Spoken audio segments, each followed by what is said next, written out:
Good afternoon, everyone. This is Dennis Nash of Control Station. I welcome you to today's WebEx, the number one mistake, meet the number one solution. At this time, I ask that you place your phone on mute. If you care to communicate with me or our presenter, please use the available chat function.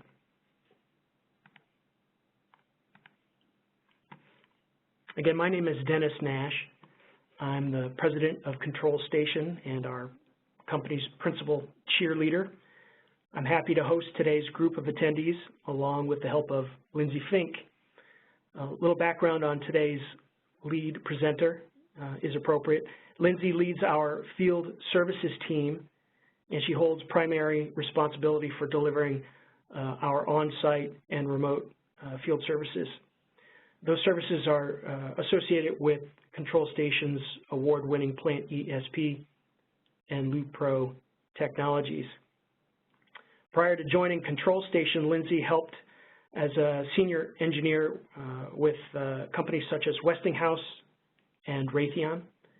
She received her bachelor's degree from University of Connecticut, where she majored in chemical engineering with minors in both mathematics and chemistry.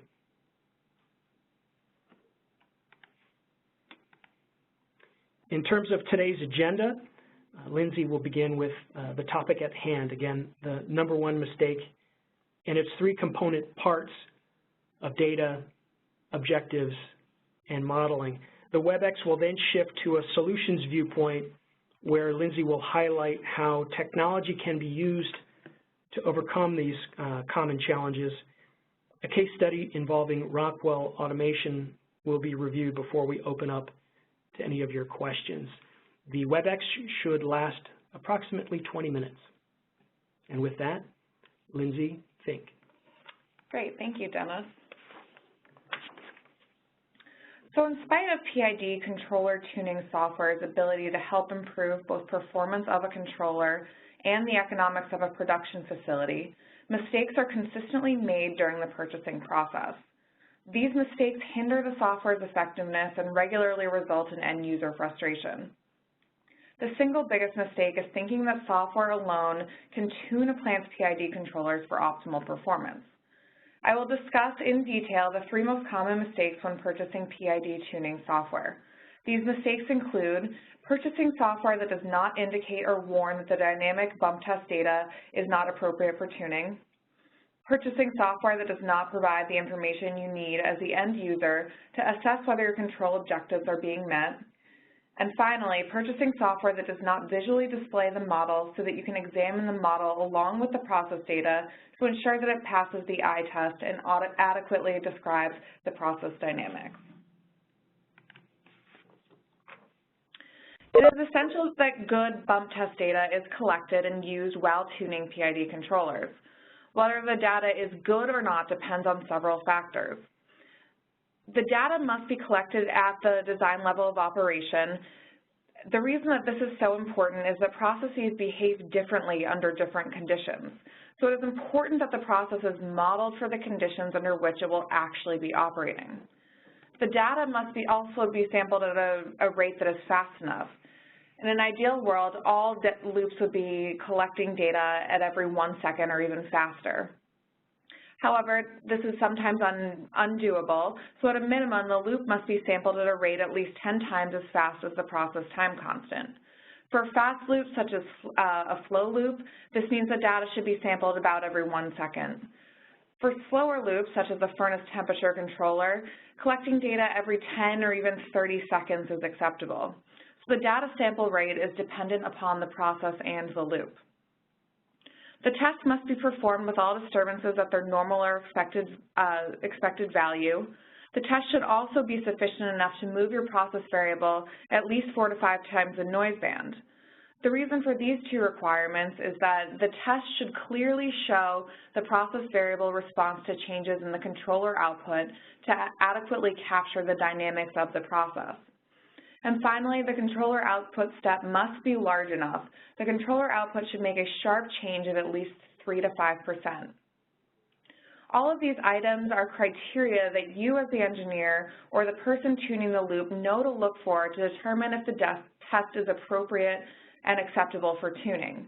The software has no knowledge of the loop or the process or whether the data it is fed satisfies these criteria. The software is simply given a data file and told to analyze it. What is considered good control for a particular loop is completely subjective. The software is unaware of the desired performance. Only you as the person tuning the loop are able to determine whether the new tuning parameters will give you the desired performance. Depending on the loop and the process, the control objective can be completely different. For example, a flow loop for a recipe ingredient, you're most likely concerned with how well that loop is tracking set point. For a different loop, such as a furnace temperature controller, you may be more concerned with how well that loop rejects disturbances, such as how that loop responds to the furnace door being opened. And as yet another example, for a surge tank level controller, you may be okay with fluctuations in the level as long as the tank is able to absorb any fluctuations in the process and is able to stabilize the outflow of the tank. Each control loop has its own purpose or its own unique control objective. Tuning software lacks the understanding of these critical details. And finally, the ability of a PID controller tuning software to generate tuning parameters for a control loop is largely and most significantly dependent upon the modeling function, or the software's ability to interpret a process's dynamics and pattern its behavior. With an accurate model, tuning parameters can be calculated that allow the PID controller to effectively respond to disturbances. Some software has restrictions on the size and duration of a bump test performed on noisy and oscillatory data, resulting in poor model calculations. Specifically, the restriction within auto-tune software to verify the model fit before calculating and implementing new tuning parameters represents a significant and detrimental flaw. A model can be characterized as accurate through simple visual validation. The model, displayed graphically with the bump test, should clearly emulate the process data. Visually inspecting the model to ensure that this is the case ensures that the model satisfies the eye test. PID tuning software provides significant advantages over traditional manual tuning methods. In spite of the advantages, tuning software remains wholly dependent on the end user's knowledge of the process, and the three mistakes discussed are common when deciding which software to purchase. While there are many options for PID controller tuning software, I'm going to discuss the one that I am most familiar with, Control Station's Loop Pro Tuner software. Tuner provides a solution to these three mistakes. The software package has the ability to tune loops using historical data files or by connecting to a process and performing tests directly within the software. The software can effectively analyze bump tests performed in open loop mode as well as closed loop mode if there are loops that the end user is unable to place in manual mode for testing. The software is able to apply and fit models to both integrating and non-integrating processes, allowing for a wider application of use. Additionally, the software is able to handle real-world process data, such as oscillatory, noisy loops with long dead times, just like the many processes within your facility. Tuner also has the ability to analyze non-steady state data, removing the limitation for the process to completely reach steady state before or after stepping the controller output, a restriction that can be difficult for oscillatory processes. When selecting PID tuning software, you want to consider the three common mistakes that we have discussed. The first mistake is the ability of the software to determine whether the data collected is good data for tuning. While this is something that must be decided by the end user, Tuner generates warning messages if the data seems suspicious. Two examples of such warning messages are shown on the screen. Tuner warns if the time constant appears to be too small. A suspiciously small time constant can mean that a large enough window of data was not captured, or maybe that the controller output change was not sharp enough, or that the data wasn't sampled at a fast enough rate. A warning message is also generated if the dead time is suspiciously small. This can also be caused by the data not being sampled frequently enough. While the final determination of whether the data is good for tuning falls on the end user, it is important to have software that can warn when the data does not seem quite right. The control objective for a particular loop is unique and dependent upon the desired performance of a specific loop in a particular process. While all of the tuning software is unaware of the unique objective, it should provide information that can help you, as the end user, determine if the new tuning parameters will achieve the desired performance. For example, Tuner calculates the response statistics and simulates a set point step response for the control loop using both the existing and recommended controller tuning values. The statistics compare such things as stability, the settling time, and overshoot for the current and recommended tuning parameters. These statistics should be used by the end user to determine if certain control objectives, such as your response time or set point tracking, will be achieved with the new values. Tuner also displays a simulated set point response and a disturbance step response. These simulations can be used to visualize the performance improvements achieved using the recommended tuning parameter values. And finally, modeling is at the heart of all PID controller tuning software packages. It is important to select software that visually displays the calculated model with the process data. This allows you to examine the model and determine if it satisfies the eye test, properly modeling the dynamics of the process. To demonstrate how considering these three common mistakes when purchasing PID tuning software can make a difference, I'm going to walk through a case study. Some of you may be familiar with Rockwell's old private label tuning software that was used pre-2010, RS-Tune. As of 2010, Rockwell discontinued use of the RS-Tune and replaced the software with Loop Pro Tuner that we've been discussing so far. This decision was based upon a comparison that Rockwell asked us to perform between RS-Tune and Loop Pro Tuner. To do this comparison, 3 tests were performed: a simple test, an intermediate test, and an advanced test. While both software packages were able to handle the simple test, only Loop Pro Tuner was able to handle the intermediate and complex tests. For the simple test, a bump test was performed for an integrating process that starts and ends at steady state. As shown on the slide, the model fits calculated by RS-Tune and Tuner both effectively capture the dynamics of the process.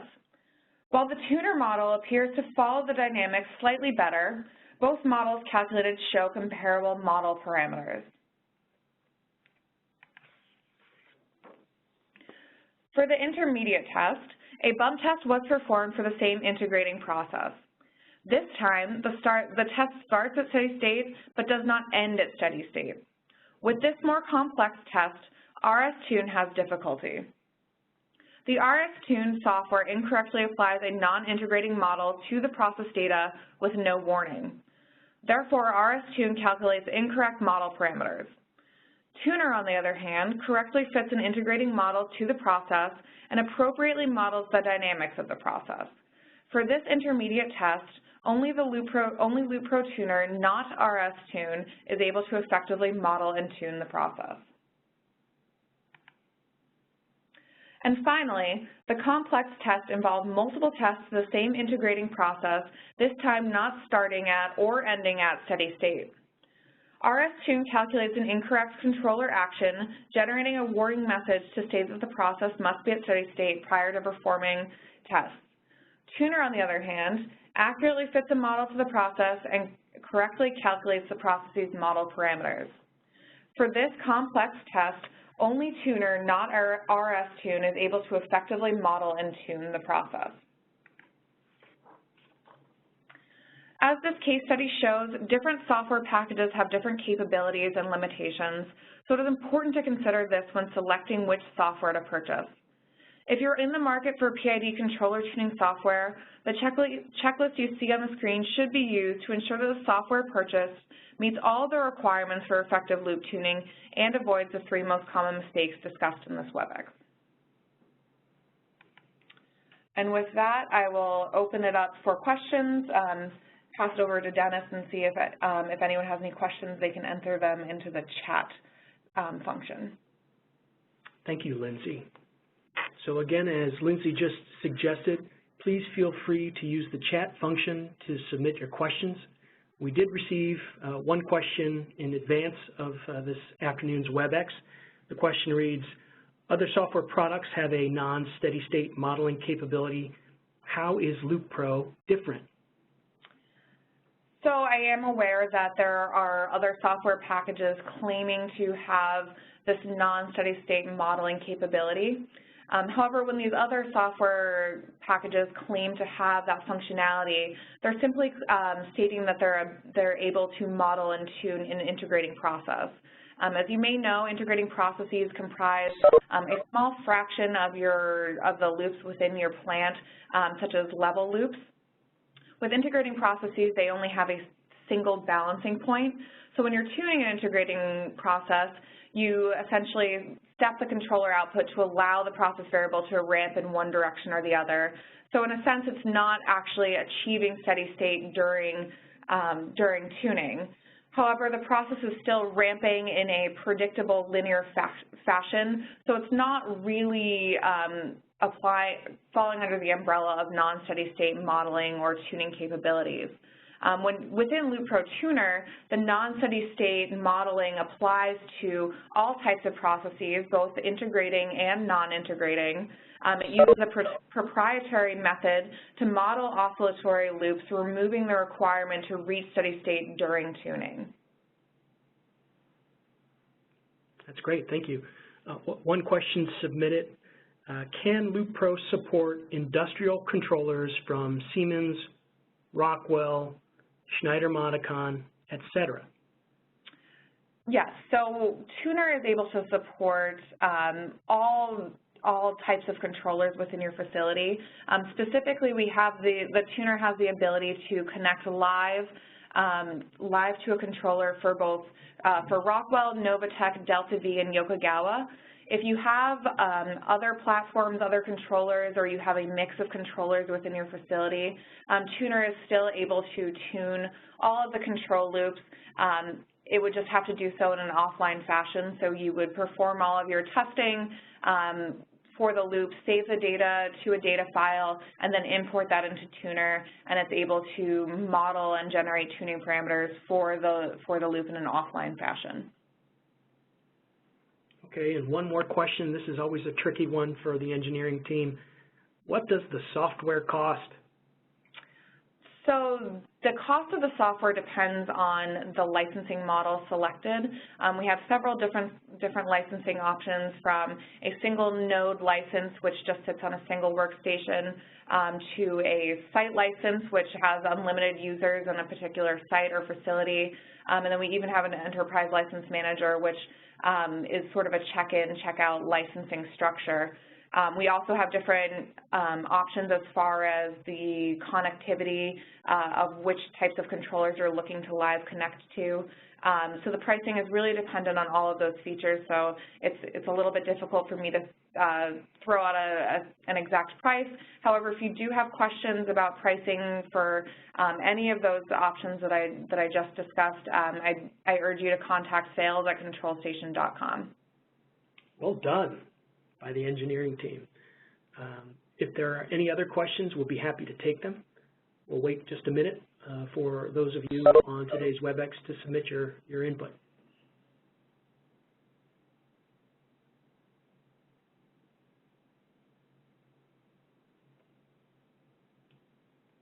Okay. So again, on behalf of Lindsay Fink and myself, the entire team here at Control Station, we appreciate your time joining us today for this brief WebEx, the #1 mistake, meet the #1 solution.